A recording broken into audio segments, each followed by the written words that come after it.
Hi traders, it's Eddie here from TradeView and welcome to episode 229 of Trading Talk.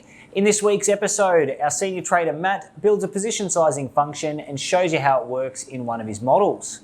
This is a function that a lot of traders out there have asked for so they can calculate the lot size based on previous volatility. If you're subscribed to the Trading Talk series, you're going to see a lot of great functions like the one you're going to be shown today. And you can take them and you can use them in your own trading. So if you don't have access to the full videos yet, then it's time to purchase them today and see what you've been missing out on.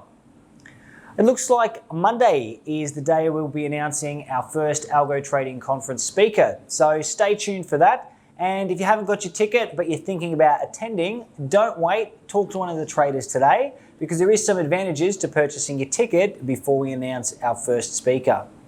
I'm really excited about this year's conference because this one is back in person at the Sofitel and I'm really looking forward to seeing all of you again. And of course, we've got some great speakers lined up and some great models. And even with this being our 6th conference, the models aren't like any of the ones that we've presented before.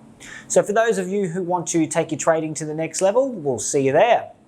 I really hope you enjoyed this week's episode of Trading Talk, and until next week, all the best with your trading.